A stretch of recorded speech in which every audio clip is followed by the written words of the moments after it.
Ug maayong adlaw sa tanan, ilabi na ngadto sa atong mga suking tigpaminaw sa DYMR Radio Pilipinas Cebu ug sa atong mga televiewers sa My TV Channel 30. Live kita karon sa DYMR Radio Pilipinas Cebu ug ingon man sa atong Facebook page sa Philippine Information Agency Region 7. Ug katong mga dili makapaminaw karon no ug dili makasunod sa atong Facebook page, aduna usab kitay delayed telecast over My TV Channel 30 Mondays to Saturdays 3 to 4 p.m. and Sundays 1 to 2 p.m.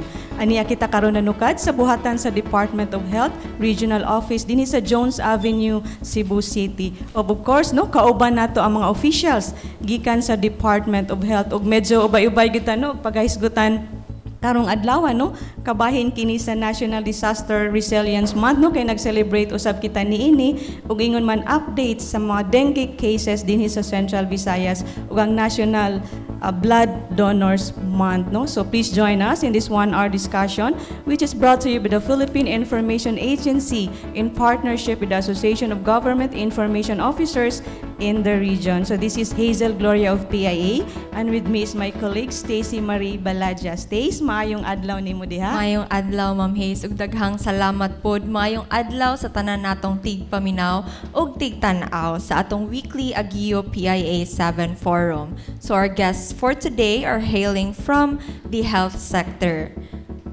Let us introduce first Dr. Shelby G. Blanco, Medical Officer 3 from the Department of Health, Region 7, to talk to us about National Disaster Resilience Month and the dengue case updates in Central Visayas.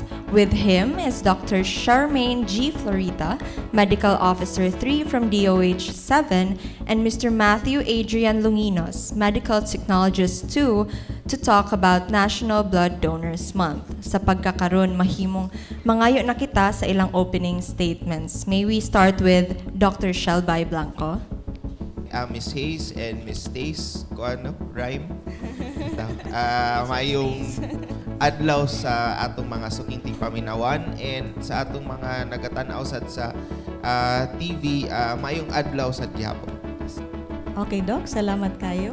Let's have Dr. Charmaine G. Florita. Mayong adlaw sa tanan. So pagkakaroon akong ikuan ang importance sa amo ang program no, ang importance sa voluntary blood donation program. Okay. And lastly, Mr. Matthew Adrian Longinos. Okay, mayong adlaw sa tanan, mayong adlaw Ma'am Hayes, Ma'am Stace. So ang akong also i-instill sa mga tao ang pag-celebrate namo sa National Blood Donors Month this July. Okay, Stace, no? So, gisgutan naman gid nato no kung unsa to ang mga topics nato karong adlaw. So, siguro since nag-celebrate ta karong July no sa kaning National Disaster Resilience Month no. So, pangutanon to si Dr. Shelby kung Doc unsa may mga programs and activities nato sa Department of Health. Again, mayong adlaw. Karon July is nagsaulog ta og National Disaster Resilience Month no. And this is before it's the National Disaster Consciousness Month, and kung atong ma-observe consciousness resilience, so lahi ra ang lahi na ang term because before it's more of instilling information and awareness, karon aside from giving updates, giving information and awareness sa atong katawhan, it would also include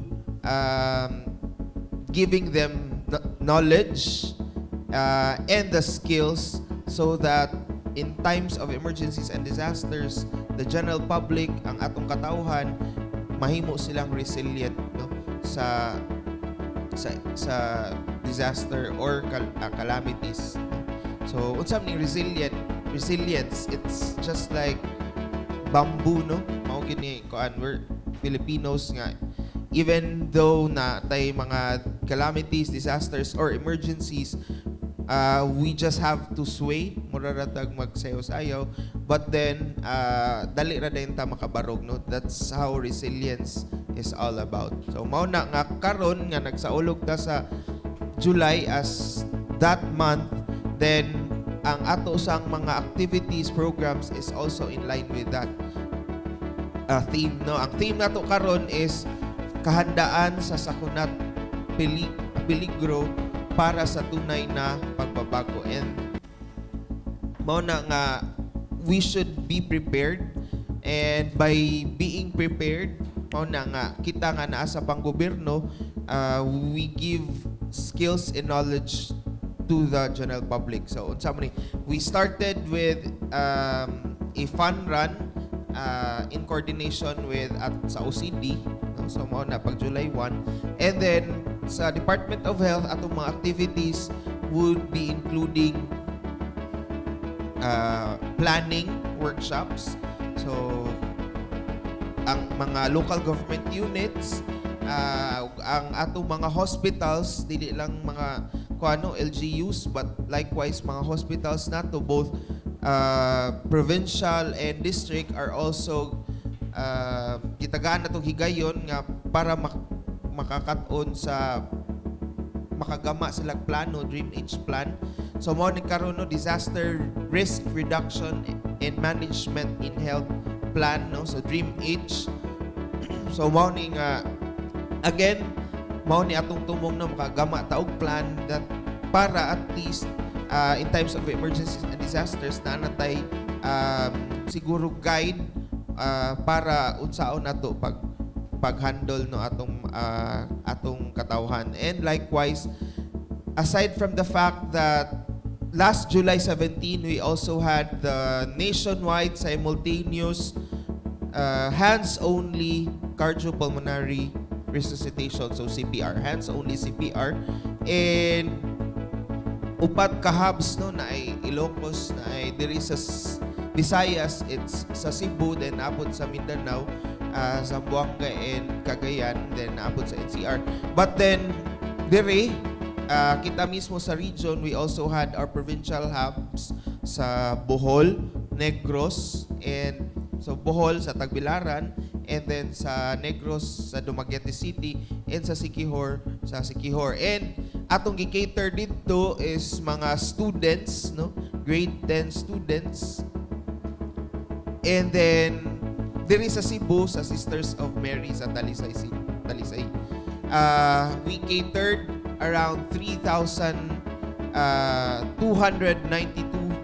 students and faculties nga nakakat-on sila og hands-only CPRs. And what's good about is even ang mga sisters sa Sisters of Mary nag hands-only CPR sad, and mo na nga at least, no, nahatagan nato sila og knowledge and skills nga in times of emergencies, kung naay kaso makuyapan, andam sila, kamao sila mohimo og CPR, no? And this is in line also in consonance with our Republic Act 10871 nga katong an act requiring basic students to learn the basic life support or the Samboy Limlo, no? This is a one capacitation, or this is one skill nga siguro dili nato gusto ma-apply kay tungod we don't want nga naay makuyapan diha or naay ano. And aside from that, currently we are holding the basic life support training of trainers karon. So and it would include a 2-day practicum. So katong mga trainers nato karon from different agencies and different LGUs, tudloan nato sila how to train BLS, and likewise sila na sad mismo ang mo capacitate sa ilang tagsa-tagsa ka mga agencies and mga local government units sa basic life support. And so mo na nga at the end of the 5 days activity sa July 25 and 26, nasa tay mga students gyapon or mga lay persons and possible trainees nato, no? So kadto sila basic life support ang atong ihatag nga training. Then pagkahuman, we also have our standard first aid next week. So karon nga week, basic life support. Next week, it's more of naman mga standard first aid. So unsaon pag bandage, unsaon pag splinting, unsaon pag wound care, no, so mao na. And again, participants would be coming from the different LGUs and other different government agencies, no. And then next 2 weeks from now, we'll also have our risk communication in line with disasters and emergencies gyapon. This is in line with the health promotions and communications unit nato, no. So these are the activities that we have lined up for to capacitate, no, and para makahatag og knowledge and skills sa atong local government units and likewise sa atong mga different stakeholders, no, sa in line with the National Disaster Resilience Month. So it's more of the knowledge and skills, imparting knowledge and skills. Okay, no? So, nindot kayo, no, ang mga programa, Dok, no, nga inyong i-conduct sa Department of Health kay importante gina, especially karon no, nga dili na to may bawaan ba nga na yung mga disaster or calamities nga umabot. So, we should be ready, no, sa kanunay, no? So, siguro, Stace, no, Doc, naisgutan naman gini mga National Disaster Resilience Month, no, inyong mga activities. And, of course, part mas sa disaster, di ba, kaning, especially karon no, nga nag-declare si Secretary Doki sa National Dengue Alert, no? So, Doc, can you explain to us kung nganong gi-declare ang National Dengue Alert? In line with the National Disaster Resilience Month, kabalo naman siguro tatanan natay 4 hazards and 4 types of hazards. And one of the hazards is biological hazard, no? So mo na ang biological hazard, and part sa biological hazard would be ang mga outbreaks or increased cases na to. And segue na lang, so our secretary has declared Philippines as and July as National Dengue Alert, no. So mao na nga karon gideclare na niya to give para mga tao to be vigilant and to be aware of the rising cases of dengue, no. And kung atong based on our statistics, Central Visayas is top 3. Nasa Sud always sa top 5, no. Of course, na Region 4A and then NCR and then kita, no, Central Visayas. There is a rehiyon atong kaso as of January to last week. We have total of 9,990 cases and we have 65 deaths. Now, kani it's for the 4 provinces. Kung atong disaggregate ang data, more or less mga 6,000 ang nasa Cebu province. Ang Bohol is more or less mga almost 2,000, 1,900 plus. Same with sa Negros Oriental, and then the rest is sa Siquijor. But then, in terms of death, doon na tayo 28 sa Cebu, 20 sa Bohol, and 7 sa Negros, and then sa Siquijor, wala pa, no? So, mao na siya ang atong data. It's 139% higher as compared to same period last year. Onya, atong itandi sa past 5 years na to nga data, which is the means nung nga mag-declare tag epidemic, outbreak. So again, it's we are above the alert threshold. So pasabot ana mao na nga alert level ta, no? But then wa pa ta niabot sa epidemic threshold sad, no? So naaman tayo mga based sa data sa 5 years na to ato ng computon, gamitan na tog statistics, and then ato ta makakuha sa alert ug sa epidemic nga threshold. Now, siguro timely lang sa i-declare ni Secretary para ang mga katawhan kay balo, no, will be more aware of how to prevent dengue. So currently, right now, the best strategy would still be the 4S, no? So search and destroy, It's the seek early consultation, and then say yes to misting, fogging activities with impending outbreak or with clustering of cases, and of course self-protection measures. No? So mao na siya nga kana gihapon gyud ang the best strategy batok sa dengue. And mao na nga kita among giawhag sa diri sa Department of Health and along with the local government units nga dili ni nato mahimo ang pagbatok sa dengue kung government lang yun ang asahan, no?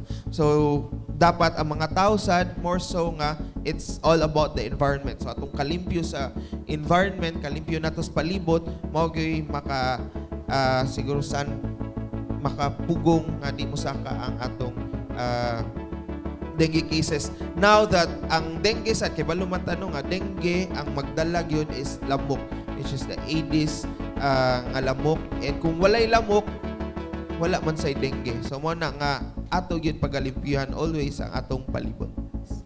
Okay. Doc, doon na ba kay data kung here in Cebu province kung unsa nga mga lugar ang taas og dengue cases? Natano sa top 5 Oo. nga we have Cebu City, we have Lapu-Lapu City, we have Mandaue City, we have Danao, and Dumaguete City. So Cebu City alone, it's 1,406 cases. Lapu-Lapu City, 643. Mandaue City, 433. Danao City, 276. And of course, Dumaguete City, 276. So, kaning lima sa top 5 alone, mga cities, no? So, they are densely populated cities, and kung daghan ang tao, so dito sa yun, daghan ang kaso. Especially sad karon Doc no nga murag ting-uwan Karon na sa po, di ba? Oo. ting-uwan, but then Yes. we have musaka expected yun, anticipated yung musaka ang cases sa dengue karon, but then based on statistics yun, it's dengue has been an all year round nga disease naman nga condition. Okay, no? So, sige Doc, balikan lang ka na mo later on ha, kay murag daghan pa mig pangutana nimo kabahin sa dengue cases. Stace, siguro arita sa ato ang National Blood Donors Month. Yes, no? Yes, Dr. Florita and Mr. Longinos. So my first question would be, ma'am, how many blood banks do we have here in Central Visayas? For the blood bags, ma'am, depends, ma'am, no? Kay, magdepende maguna kung kailangan nga mong i-cater nga blood donors. So, actually, wala siya nagkulang sa atong blood bags karon kay nagsige raman mig inventory, no? No, labi na si Sir Matthew ang nasa blood inventory. So, dili ta magproblema sa blood bags nato nga nagkinahanglanon nato. Salamat kayo, ma'am. So curious lang gyud ko og para pod sa atong mga viewers, no. Unsa kani ang process inig donate sa blood ug unsa pod ang mga qualifications if naay gusto mo donate og blood? So, for ang atong mga basic qualifications for kung sa ganahan na mo donate og, sa voluntary nga mo donate og blood, no? Ang una is at least ang ang mga donors makaabot og 50 kilograms, no? At least 50 kilograms, ma'am. So, ang ilahang pulse rate at least 60 or ma-range to 60 to 100. Yang atong blood pressure nga madawato nato, ang lower limit natong madawat is 90/60, ang upper limit is 160/100. No? So dili pasabot kung high blood, dili nato dawaton. Dawaton gihapon nato. Oh yes, ma'am. Dili siya delikado, Doc. Dili reset, ma'am. Okay, i-check up pa man na siya diba, before Yes, mo. ma'am. So as a doctor, maghatag sa ning maintenance, no? Kung sa katong wala na ka-maintain nga tambal, labi na og high blood. And at least 6 hours of sleep, mga 3 to 4 hours nga dili mag-smoke before the blood donation itself. And at least 24 to 72 hours nga walay alcohol intake. No? So basically, maura na nga mo ang requirements for Qualifications. qualifications sa ganahan nga donate, na voluntary nga mo donate sa ato ang unsa ka importante gyud ang pag-donate og dugo? So, karon ma'am no, hilabi na nga nagkataas ang atong cases sa dengue. So, sa isa ka bag nga dugo nga atong ma-donate no, tulo ka kinabuhi ang ato ang ma-save na ni. No, so naman tay mga components, ang first na to nga component is ang red blood cell. Ikaduha ang plasma, ang ikatulo ang platelets. Mao ni ang kinahanglan sa mga pasyente nga nagkuwang og platelets labi na sa mga cases nga dengue. So makatabang ta karon no kung ang katong kinsa ganahan nga moboluntaryo og donate og dugo labi na karon nga nigtaas ang mga cases sa atong dengue, makatabang jud ta og kinabuhi. Dok, unsay normal nga platelet gyud? So ang normal nga platelets sa tao ma'am is 100 to 150,000. Yes. Okay. So kung taas siya, more than siya ana. Mao na normal ma'am. So kung maubos na siya, mao na makaingon ta nga ubos ang iyang. Ubos ang iyang platelet. Okay. Si Sir Mateo, sir, unsa may mga activities na to karon sa National Blood Donors Month? For July, since this was proclaimed as National Blood Donors Month by former President Fidel V. Ramos since 1997, kay every year, gina-celebrate yun ang National Blood Donors Month with activities held by the Department of Health through the National Voluntary Blood Services Program nga mo promote gyud og voluntary blood donation, no, nga permi gyud regularly throughout the whole year mag-donate og voluntary nga blood, no, pasabot sa voluntary nga blood kay mohatag sila sa ilahang dugo without asking for anything in return, no, ang ilahang goal ra gyud ana kay para makatabang sa mga pasyente nga kinahanglan. Then mo promote sad mi og kanang mo acknowledge sad mi sa mga partners namo, mga LGUs na ay government agencies pod, then sa mga private sectors nga kanang nag-support sa blood program. Since sila sad ang ka-coordinate if ever gani mo hold mi o kanang mobile blood donations for the whole year, kay kanang sa ila mi mo coordinate nga mo recruit pod og mga donors, mo conduct sad mi sa ang mao ning ginatawag ng mga Sub-National Blood Center for Visayas, no, which is under the Department of Health nga kanang mo aim gyud nga mo supply sa whole Region 7. So mo ato mi sa Negros Province, sa Siquijor nga province, then as of now ang Bohol province kay makasugakod pa man sila og ilaha. So mo supply mi didto, mo hold sa mi og mobile blood donations didto, as well as blood donor recruitment orientations para well aware gid ang tanan mo donate sa ilahang blood, and most especially kanang voluntary nga. So before mo volunteer ang tao, Sir Doc, napa na siya orientation gyud, no? Proper orientation para makabalo sila unsay mga benefits, unsay inana. In a year, kapila man pwede mag-donate og blood? In a year, kay up to 4 times pwede ka makadonate og blood. Kay kanang regular or quarterly. Kay every 3 months makadonate ka og whole blood, no? Kanang usual nga blood donation nga among gi-conduct sa mga outside sa kuan or sa communities. Pero if regarding sa kanang platelet apheresis, kay pwede ni siya every after 3 days. Although ang platelet apheresis kay kanang tedious gyud siya nga procedure, then dili kayo kanang request sa mga doctors. So ang kanang usual jud nga whole blood donation, which can save up to 3 lives, kay pwede siya every 3 months. Okay, siguro stays no at this point in time, no, murag gapanikad na magyud atong mga media friends, no, nga mangutana sa atong mga panelists, no, karong adlaw. So we're now opening the floor for our media friends to ask questions. Kisay muna, Horty. Okay. Herty Lopez from Sunstar. This is for Dr. Charmaine. Doc, I understand based sa World Health Organization nga a certain country needs to have 1% of its population sa kailangan ilahang ma-store nga blood. Pila man currently ato ang blood nga naa sa Central Visayas, and then is it enough? Are we on the 1%? Kasi I understand in the past few years wala kita naka-reach ng 1%.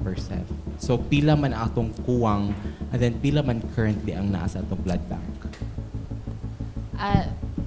Thank you no sa iyong pangutana kanang as of now mag-base kita sa atong 1% based sa total population. So amo nang gikuan every municipality. So kung ang municipality nila, i-base na to sa ilang total population kung makaabot sila og 1%.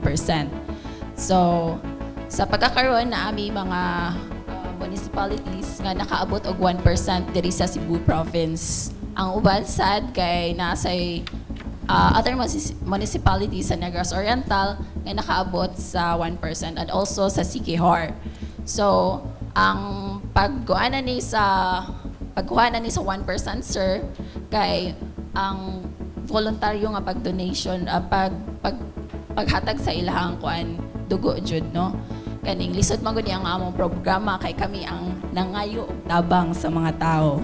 O ang ubang programa kay maghatag matag mga tambal og mga advocacies nga kanang or mga preventions nga atong ipangkuan sa ilaha. Ang kaning atong programa kay kita may nangayo sa ilaha, lisod ni siya. So ang ato ipasabot nato sa mga tao nga unsa ka importante ang pag-donate og voluntaryo nga pag-donate og dugo. No, para makaabot ta sa atong 1% karon. So,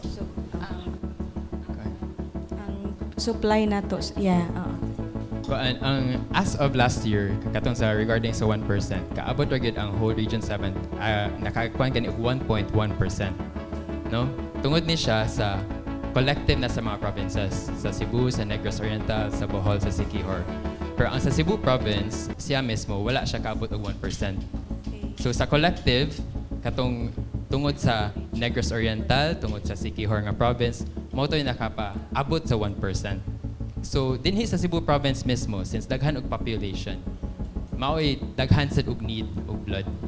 Then need sad yun nga daghan og donors mo hatag ang mo donate sa ilang blood voluntarily para makasupply sa katong patients nga in need.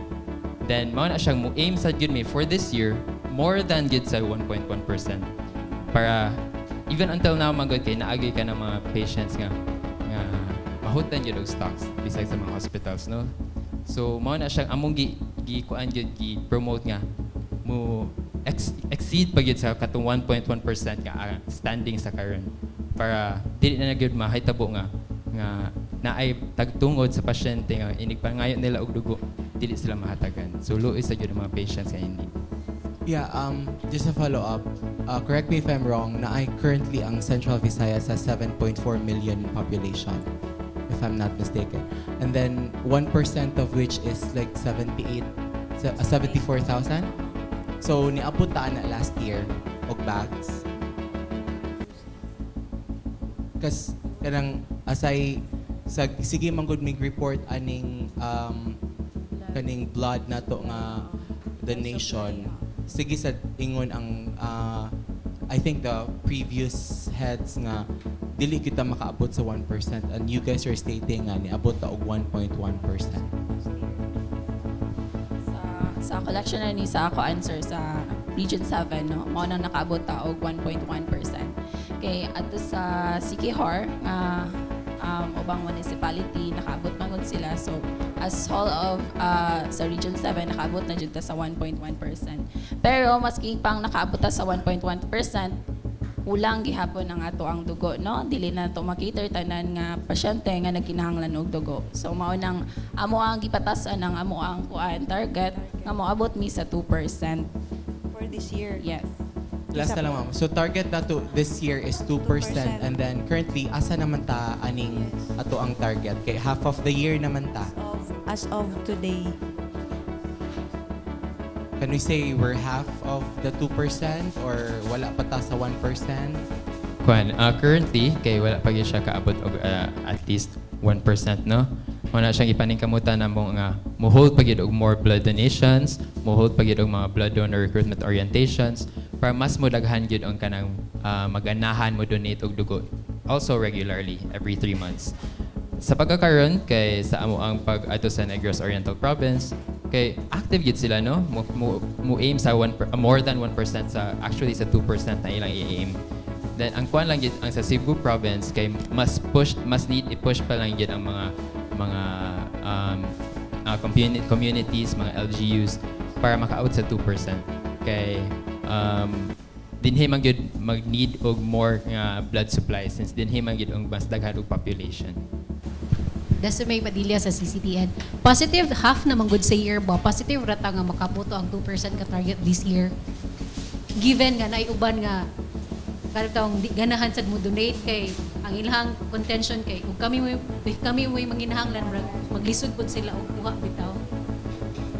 So ma'am, so amo yung programa, so positibo ra kay mi nga makabutan na nga number, no?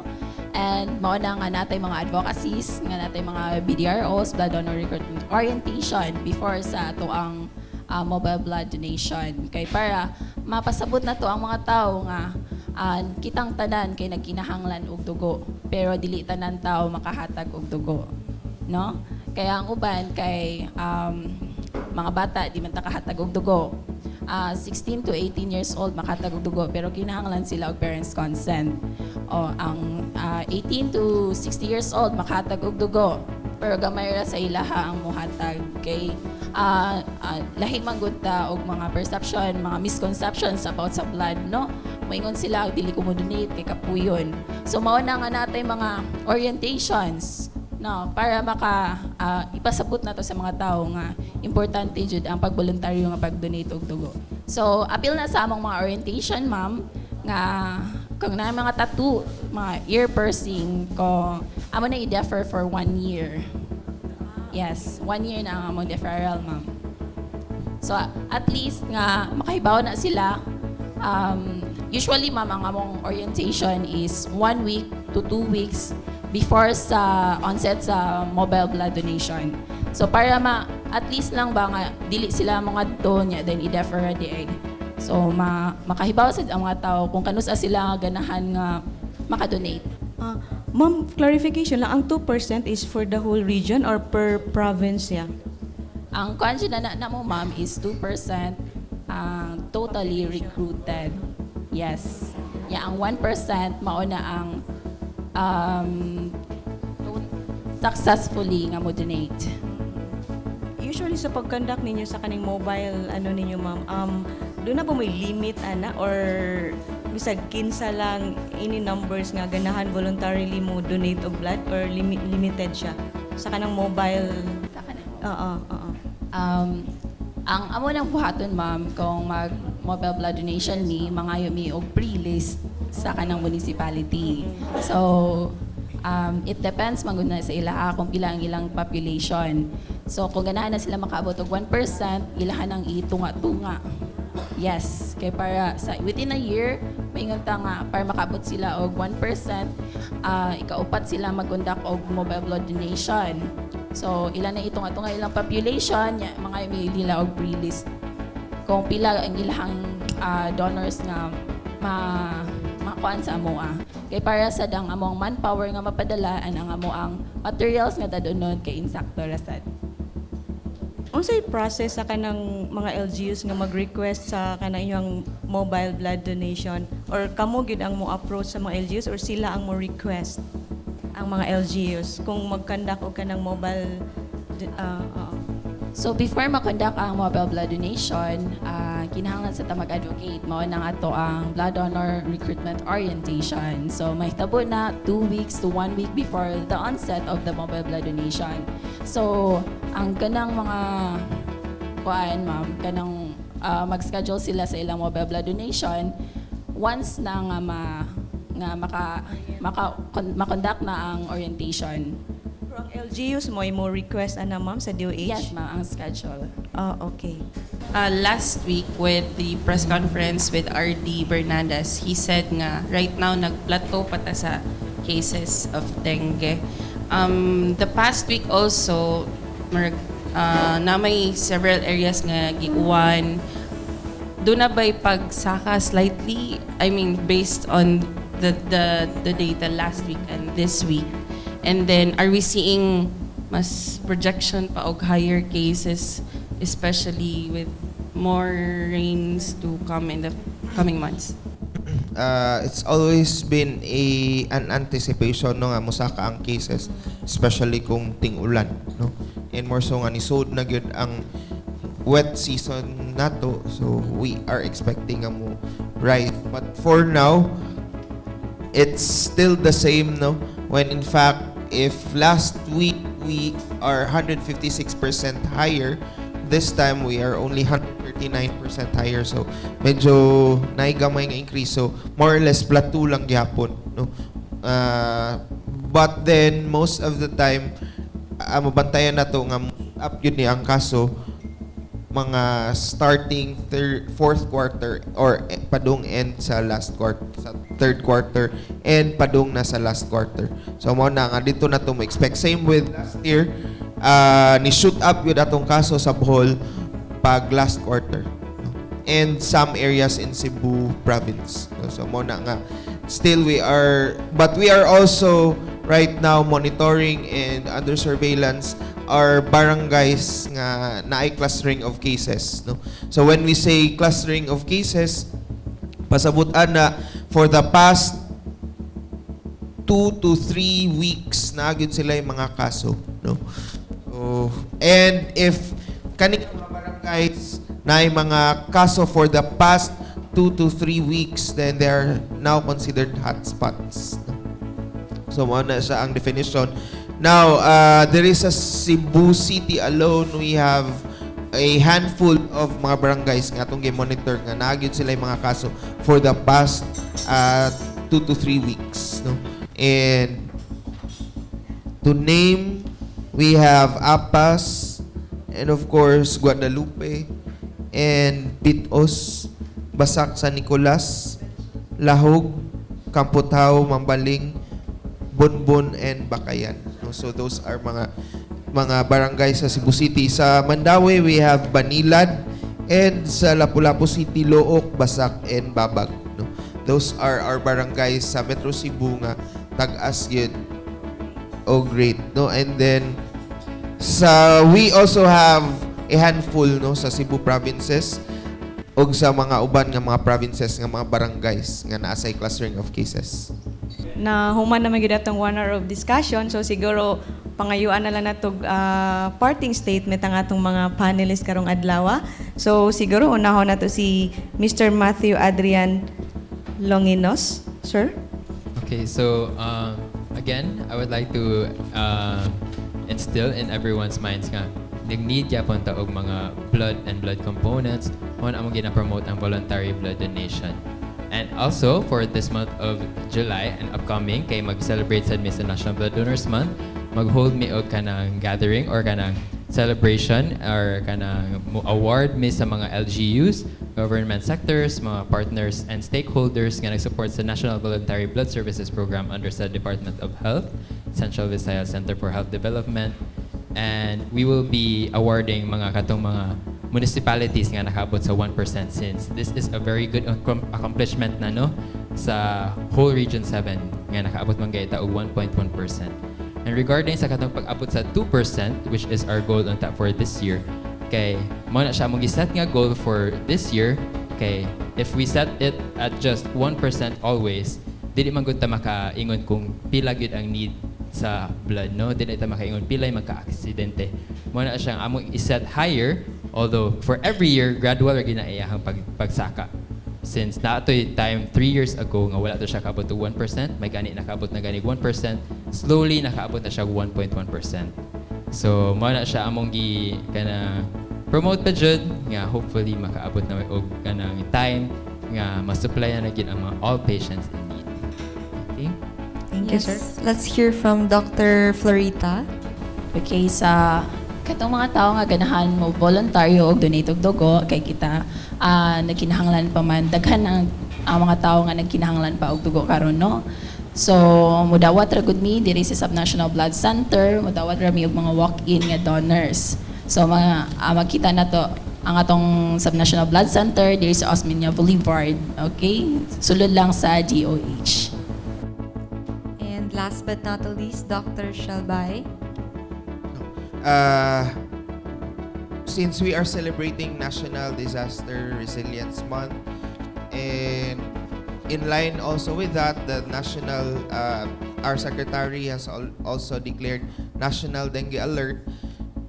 Now, first is katong sa National Disaster Resilience Month, we are aiming for Department of Health and the Health Emergency Management Bureau is aiming for a CPR-ready Philippines. No?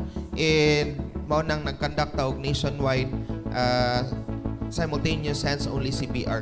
So I would just like to ask those mga nagtan-aw nato karon or naminaw, no? So kabalo na bata mag CPR, no? So if dili pag yun mo kabalo mag CPR, then siguro need mo magpatudlo og CPR, no? And kana, no, things to ponder, a thing to ponder on. Second, are you ready in time if a disaster or an earthquake or a emergency would struck? Are you prepared? No? So sasad na nga pangutana nga you have to reflect on. Now, if the answers are no, then dako pagid kayo nag trabaho no.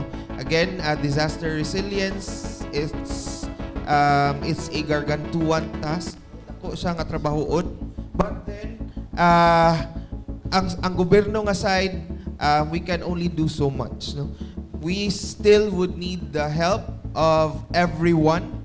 So dili lang sa local government units, but then each of us, no, even ang media, no, sa pagpakatap sa impormasyon and awareness and likewise knowledge, no. So again, the only real change can only be achieved if each of us will create a habit and would later transform that into an attitude, no. So mao na ang koan, and that should also be instilled in disaster preparedness and prevention, no. Again, we are encouraging everyone to help us in this challenging task, and hopefully we can make the Philippines CPR ready, and likewise we can make the Philippines disaster prepared, no. So thank you and have a good day. Okay, no? So, Stace, no? So, napupos na magandang oras, no? So, in behalf of PIE 7, AGIU 7, DYMR Radio Pilipinas Cebu, and My TV Channel 30, no? We are grateful, no? Sa atong mga bisita karong adlaw, o man sa atong mga kaubanan, no? Nga mga media nga, aniya nga ni-join nato karon sa atong weekly AGIU PIE 7 forum. O kita-kita na sa ta sunod simana. Kini si Hazel Gloria, o kauban ako si Stacy Marie Balaja, magaingon sa kasayuran ang kaugmaran.